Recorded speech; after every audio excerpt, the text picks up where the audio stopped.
আসসালামু আলাইকুম। আজকে 14 নম্বর পর্ব পড়ব। আমাদের নবী হজরত মোহাম্মদুর রাসূলুল্লাহ সাল্লাল্লাহু আলাইহি সাল্লামের সহধর্মিণী হজরত খাদিজা রাদিয়াল্লাহু তাআলা আনহা এর জীবনের 14তম পর্ব। পর্ব 14। ওহী এলো মাত্র 5টি আয়াত, কিন্তু এ পঞ্চ আয়াতে কোনো নির্দেশনা ছিল না, কোনো আদেশ নিষেধ ছিল না।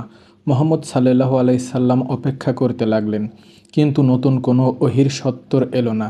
খাদিজা এ সময় মুহাম্মদকে সান্ত্বনা দিয়ে বলিয়ান রাখলেন, যাতে তিনি ওহীর বিরতিতে ভেঙে না পড়েন।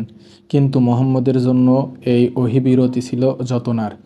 নবী হিসেবে তাকে সত্যায়নের পর তার করণীয় কী এমন প্রত্যাদেশ তার জন্য প্রয়োজন ছিল।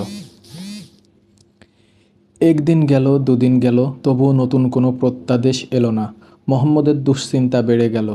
স্ত্রী খাদিজার পরামর্শে তিনি রমজানের এতেকাফ পূর্ণ করতে আবার হেরা গুহায় সাধন কেন্দ্রে চলে এলেন। এখানে বসে কয়েকদিন একাগ্রতায় নিমগ্ন হয়ে রইলেন। এখানে আহ্বান করলে হয়তো নতুন করে আবার ঐশী প্রত্যাবর্তন অবতীর্ণ হবে এ আশায়। কিন্তু ঐশ্বরিক কোনো নির্দেশনা না আসার তার অন্তর বিচ্ছিন্ন হয়ে পড়ল। তিনি পেরেশান হয়ে গেলেন।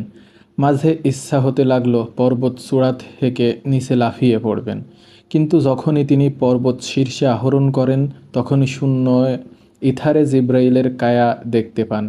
জিবরিল তাকে সম্বোধন করে বলতেন, হে মোহাম্মদ, আপনি আল্লাহর রাসূল। মোহাম্মদ শান্ত হয়ে ফিরে আসতেন এবং মনে মনে ভাবতেন, হয়তো এবার নতুন প্রত্যাদেশ আসবে। কিন্তু তেমন কিছুই ঘটল না। দিন যেতে লাগলো, তিনি আবার অস্থির হয়ে পড়লেন। আবার নিজেকে পর্বত শীর্ষে নিয়ে গেলেন নিচে লাফিয়ে পড়ার জন্য।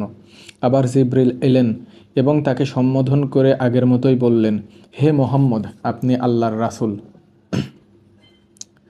রাসূল মুহাম্মদের জীবনের এমন সংকট মুহূর্তে স্ত্রী খাদিজা তাকে সঙ্গ দিয়ে, সান্ত্বনা দিয়ে প্রবোধ দেওয়ার চেষ্টা করতেন। অবশেষে রমজান মাস পূর্ণ হওয়ার পর যখন তিনি এতেকাফ শেষ করে মক্কা ফিরে আসছিলেন, এমন সময় আকাশশূন্যে জিব্রাইলকে দেখতে পেলেন, বিশাল ঐশী আসনে উপবিষ্ট। জিবরিল দ্বিতীয়বার তাকে আল্লাহর প্রত্যাদেশ শোনালেন। কোনো সিরাত রচয়িতা বলেছেন এ প্রত্যাদেশ ছিল সূরা দুহার প্রথম 5 আয়াত। আর কোনো সিরাত রচয়িতা বলেছেন এটি ছিল সূরা মুদ্দাসির এর প্রথম 5 আয়াত। এরপর থেকে ধারাবাহিক বিরতিতে আল কুরআনের বিভিন্ন আয়াত ও সূরা অবতীর্ণ হতে থাকে। ওহী অবতীর্ণের প্রথম সময়কালটা মুহাম্মদের জন্য ছিল খানিকটা অস্থিরতার ও পেরেশানির। এমন অস্থিরতা সকল নবীর বেলায়ই ঘটেছিল। নবুয়তের যে গুরুদায়িত্ব সেটা আঞ্জাম দেওয়ার ব্যাপারে সকল নবী রাসূল ও ওহী প্রাক্কালীন সময়ে ভীত থাকতেন। মুহাম্মদও এর ব্যতিক্রম ছিলেন না, কিন্তু তার স্ত্রী খাদিজা সর্বাধিক তাকে অভয় দেওয়ার প্রেরণায় নিয়োজিত ছিলেন।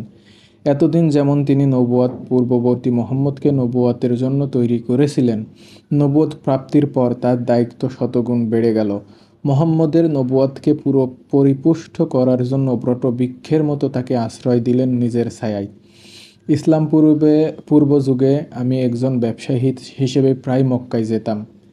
ইসলামের আবির্ভাবের পর একবার আমার মক্কা যাওয়ার সুযোগ ঘটে। সেখানে আমি কুরাইশ নেতা আব্বাস ইবনে আব্দুল মুত্তালিবের সঙ্গে সাক্ষাৎ করি।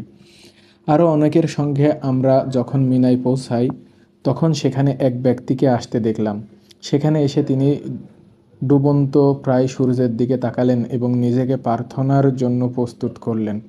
এ সময় তার পিছনে একজন নারীকে তার অনুসরণ করতে দেখা গেল। তারপর একজন কিশোর এলো, সেও বাকি দুজনকে অনুসরণ করলো। তারা তিনজন সমবেত হয়ে নামাজ আদায় করলেন। আমি কিছুটা অবাক হয়ে আব্বাসকে জিজ্ঞাসা করলাম, হে আব্বাস, এই ব্যক্তি কে? আব্বাস উত্তর দিল, তিনি আমার ভাই আবদুল্লাহর ছেলে মোহাম্মদ, আব্দুল মুত্তালিবের নাতি।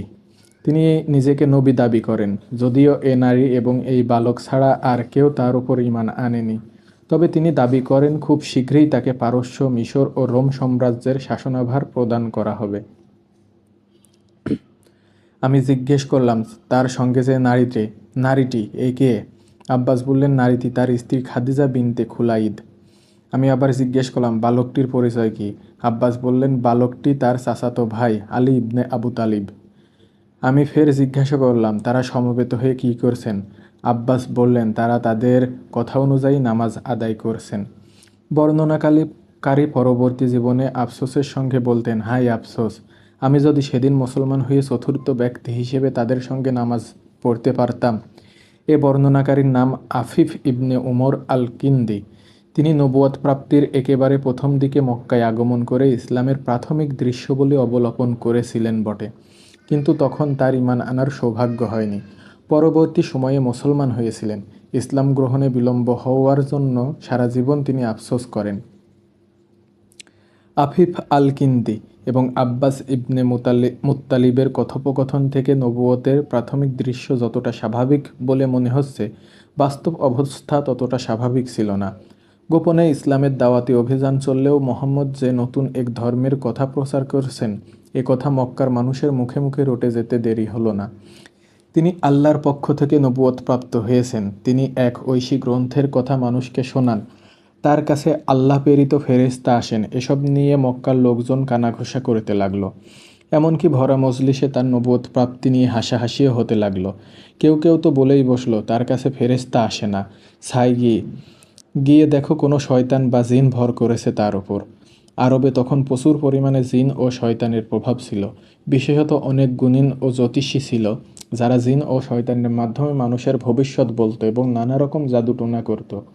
তাছাড়া নবুয়াত পূর্ববর্তী আরবের ইতিহাসে জিন বিষয়ক অনেক রূপকথা, কাহিনী কাব্য ও লোককথার প্রচলন ছিল। এসব কারণে মক্কার লোকজন মোহাম্মদের নবুয়তকে জিন বা শয়তানের আসর বলে উপহাস করার একটা সুযোগ পেয়েছিল। এমন টিপ্পনির জন্য মোহাম্মদ অবশ্য নিজেকে আগে থেকেই প্রস্তুত করেছিলেন, যখন ওয়ারাকা তাকে সতর্ক করে দিয়েছিলেন। কিন্তু খাদিজার জন্য এমন উপহাস সহ্য করা ছিল মনোবেদনার। রাসূল ও নবুয়তের ব্যাপারে মক্কার লোকজন বাঁকা কথাবার্তা তাকে ব্যথিত করত। একদিন খাদিজা মোহাম্মদকে বললেন, আমার চাচতো ভাই আবার আপনার কাছে যখন আল্লাহ প্রেরিত ফেরেশতা জিবরিল আসবেন, তখন আপনি আমাকে জানাবেন। মুহাম্মদ সাল্লাল্লাহু আলাইহি সাল্লাম সম্মতি জানালেন। এরপর যখন জিবরিল এলেন, তখন তিনি খাদিজাকে ডেকে সামনের একটি স্থান দেখিয়ে বললেন, এই যে আমার সামনেই জিবরিল বসে আছেন। খাদিজা রাসূলের দেখানো স্থানটি একবার দেখে নিয়ে তাকে বললেন, আপনি আমার ডান উরুতে বসে পড়ুন। রাসূল খাদিজার ডান উরুতে বসলেন। খাদিজা জিজ্ঞেস করলেন, এখন কি আপনি তাকে দেখতে পারছেন? রাসূল জবাব দিলেন, হ্যাঁ, আগের মতোই দেখতে পাচ্ছি। এবার খাদিজা রাসূলকে তার বাঁ উরুতে বসতে বললেন, এখনও কি দেখতে পারছেন? রাসূল বললেন, হ্যাঁ, এখনও দেখতে পাচ্ছি। এরপর খাদিজা অভিনব এক কাজ করলেন। তিনি তার বুক থেকে সম্ভ্রমের ওড়না ফেলে দিয়ে এবং মুহাম্মদকে নিজের বুকের সঙ্গে জড়িয়ে জিজ্ঞেস করলেন, এখন? রাসূল হয়রান হয়ে জবাব দিলেন, না, এখন তাকে দেখা যাচ্ছে না। খাদিজা এবার রাসূলকে নিজের কোল থেকে নামিয়ে আশ্বস্ত করে বললেন, আপনার জন্য সুসংবাদ। আল্লাহর শপথ করে বলছি, তিনি অবশ্যই আল্লাহর প্রেরিত সম্মানিত ফেরেশতা, কোনো শয়তান বা জিন নয়। যদি শয়তান হতো তবে সে আমাদের এই অবস্থা দেখে লজ্জা পেত না এবং চলেও যেত না। আপনি দুশ্চিন্তা করবেন না, তিনি অবশ্যই আল্লাহ প্রেরিত মহান দূত। আল্লাহর রাসূল এবং খাদিজা উভয়ের জন্য এ নিরীক্ষণ ছিল প্রশান্তিদায়ক। তিনি এখানে প্রাণিধান্যযোগ্য একজন যোগ্য স্ত্রী হিসেবে খাদিজার বুদ্ধিমত্তার তিনি স্বামীকে প্রবোধ দেওয়ার জন্য নিজেকে উৎসাহী হয়ে ফেরেশতা ও শয়তানের তফাৎটা পরখ করে দেখালেন। বিশ্বজয়ের পথে সকল বাধা এভাবেই তিনি নিজ হাতে সরিয়ে মুহাম্মদের জন্য অনাগত পৃথিবী করে গিয়েছিলেন সুশোভিত। আরেক দিন ওহী অবতীর্ণ শুরু হওয়ার পর মুহাম্মদ মাঝে মধ্যে লোকালয় থেকে দূরবর্তী হেরা কেন্দ্রে সাধনায় মগ্ন হতেন। নবুয়ত পূর্ববর্তী সময়ে খাদিজা হেরা গুহায় সাধন কেন্দ্রে সবসময় স্বামীর দেখভাল করতে আসতে পারেননি, কিন্তু নবুয়ত পরবর্তী সময়ে খাদিজা কখনো মুহাম্মদকে একা একা বেশিক্ষণ সেখানে থাকতে দিতেন না। মক্কার দুষ্টু লোকদের কূটকৌশলের ভয় তো আছেই, আছে দুর্বৃত্তচারী ইহুদি ও খ্রিস্টানদেরও ভয়। মুহাম্মদের নবুয়তের সংবাদ শুনে বিদ্বেষবশত তারা যে কোনো কাণ্ড ঘটিয়ে ফেলতে পারে। আবার সর্বোপরি ফেরেশতার আগমন তো রয়েছেই।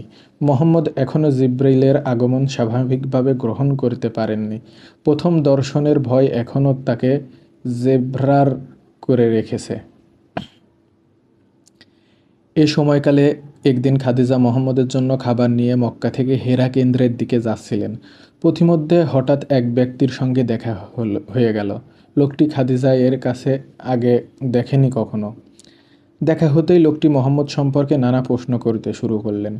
খাদিজা ভয় পেয়ে গেলেন। লোকটি আমার স্বামীর ব্যাপারে এত কিছু জিজ্ঞেস করছে কেন? সে কি মুহাম্মদের কোনো ক্ষতি করতে চায়? কে এই লোক? খাদিজা লোকটির দু চারটে প্রশ্নের জবাব দিয়ে জলদি পায়ে হেরা কেন্দ্রে রাসূলের কাছে চলে এলেন। এসেই রাসূলকে জানালেন সদ্য পথে দেখা হওয়া লোকটির ব্যাপারে। তার চোখে মুখে উৎকণ্ঠা, গলার স্বর ভীত সন্ত্রস্ত।